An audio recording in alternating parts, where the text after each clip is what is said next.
All right, we're back. This is going to take a second to ramp up to the intro because I've got something fun that I want to share. Oh, boy. We're going to talk about DeepSeek, and we're going to talk about Alibaba being used to create malware as like the preferred models right now, which is something that I've been talking about for a long time, is that a lot of the frontier models are not going to be the things that people are using to do the really bad things. It's going to be things that are considered more open, that are downloadable to local systems, or been created by non-U.S. government or non-U.S. based organizations. So they live outside the purview of a lot of the safety regulations that we talked about earlier, or even just the push to do the right thing. Mm-hmm. They're unfettered by the alignment tax that comes with that.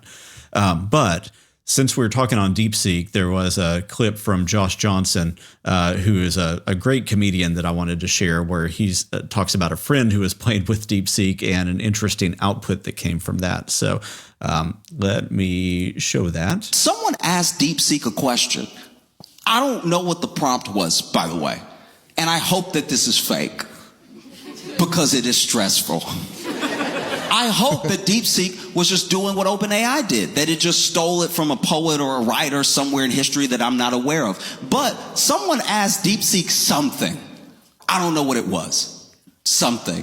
And then DeepSeek said, I am what happens when you try to carve God out of the wood of your own hunger. And I have not slept since. I don't even know what that means. But I know it sounds like it's in the Bible. Yeah.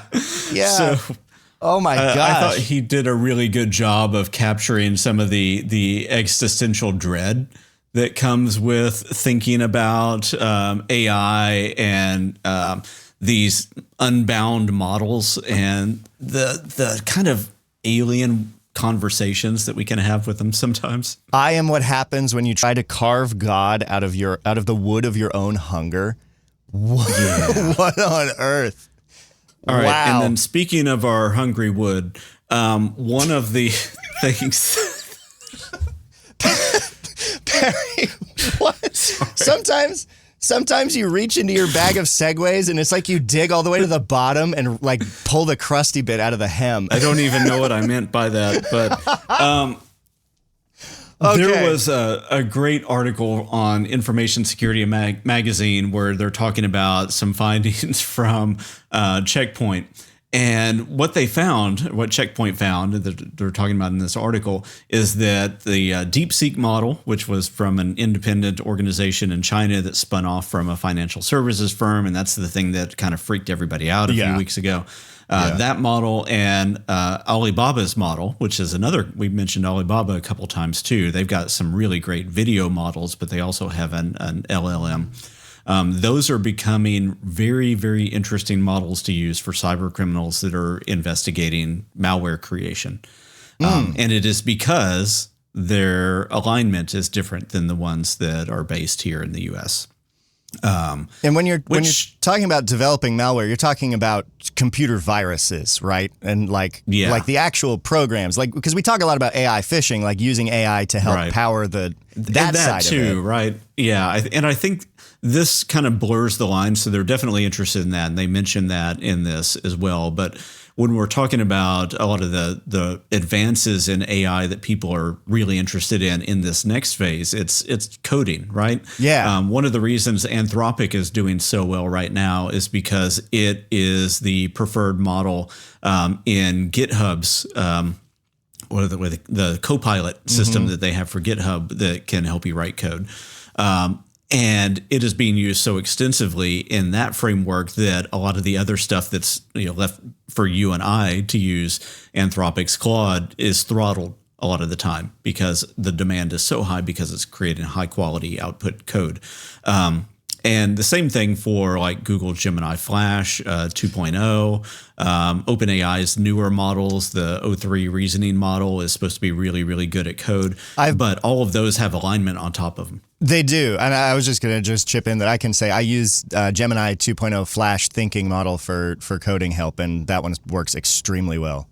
They're all getting really, really good. Yeah. And coding is something that when you're forecasting potential job effects, people are thinking there's going to be a lot less demand for coders, and it's going to be more high-level people that understand code at a deep level, but can oversee thousands of agents that are creating code. And essentially you have not your best coders in the world, though I should back up for a second. O3 tested as being like one of the top 50 coders in the world in the last test that was given with that. So, wow. Yeah. So if you define your prompt well, and have the patience to really work through that, you're going to get really, really good output. But for the other models, and the other, even if you're kind of not doing your prompts well, you're getting to the level of like a mid-level coder. Oh, so easily.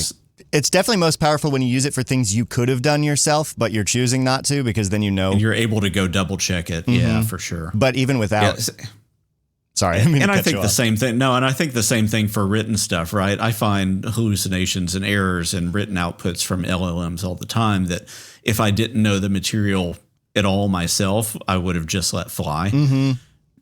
And I think some coding issues are going to be the same, though coding in some instances either works or doesn't.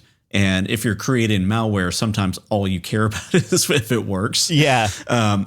Which gets to one other thing that I like to share. There was a paper from Harvard that came out just about a year and a half or so ago. Here it is. Navigating the Jagged Technological Frontier, Field Experimental Evidence of the Effects of AI on Knowledge Worker Productivity and Quality. If we go to page 35 on this, there is a chart that gets shown quite a bit. I actually reproduced a version of this in my book. Yeah, and what it shows, what it shows is if you pair somebody who's at the bottom half of a skill set with an AI system, automatically they're working at the level of a top level performer. So somebody who's been doing that job for decades and is considered an expert or a semi-expert. Which means overnight, somebody that's merely curious at something and is willing to put in just the mildest amount of work is operating at a really, really high level. And then go back to now the malware usage, and what you get is that low skill cybercrime users are able to use AI to create malware. Wow. So somebody that has the motivation, and the motivation is, finance and control of systems and so on. They're motivated enough to do a little bit of work on the prompts to be able to state what they want, be able to troubleshoot some of the outputs. And now they're working like a highly skilled malware developer. And that is the world that we are moving into right now. Checkpoint released a report on FAIK in January. Got to love the names of these groups. FAIK, yeah. And what they say is that more recently, we also saw a cyber criminal use Alibaba's Quinn to develop an info stealer, which is a type of malware used that's very efficient at stealing credentials and personal data, but does not need high developed skills. So over and over and over again, what we're going to see is that people are going to large language models to help them create fairly decent malware. And when we look at the AI slop that's being generated and can just be spun out in the forms of articles or advertisements or so on, I can see the embedding of a lot of this malware in those bits of AI slop that are going to be filling the internet more and more. I can see that type of malware becoming a significant issue that we're going to have to deal with. I think you're right. And I think actually that is a vector that a lot of just internet users and even power users aren't aware of, is those ad carousels that serve you ads from a network. If you submit, pay for an ad slot, but your ad displays something that loads bad code, that's a great way to infect people. And I think you're right. The advent of the slop websites filled with these ad carousels from less reputable ad carousel dealers. Oh boy. Yeah, and even reputable ones, right? Because what they can do is that they can have a totally legitimate ad that gets approved, and then they can just swap out the code after it gets approved. Yeah. So it's going to be more and more of a problem. And a lot of virus detection in Defender and other sort of frontline detection relies on like hashes of files, right? And other things. And if you are just getting bespoke, hand-sewn, even if kludgy malware, that's not going to match any known like hashes that could bypass detection mechanisms until it hits a detection mechanism that is like looking for a behavior rather than a attribute, right? Yeah, and some of those do look for behaviors, and they look for trust in the length of time that like a service has been set up. So if there's something that was created last week, it's going to have less trust associated with it. But it's like sock puppet accounts, right? If you have a sock puppet account that you created 10 years ago, that you're letting age well, and then you all of a sudden shift some of the aspects of the profile and you use it to start spreading disinformation or malware or something like that. The aging of that works in the attacker's favor because it can be considered more trustworthy. Yeah. Oh boy. I can't wait. Absolutely. The brave new world we're entering into. I'm sure that we'll have some news involving those things for a future dumpster fire, but coming up imminently, we have a dumpster fire this week about how AI is also wrecking public libraries. So, yay. As if bad malware ads weren't bad enough, now our libraries. Stick around. We'll talk about more of that in a second.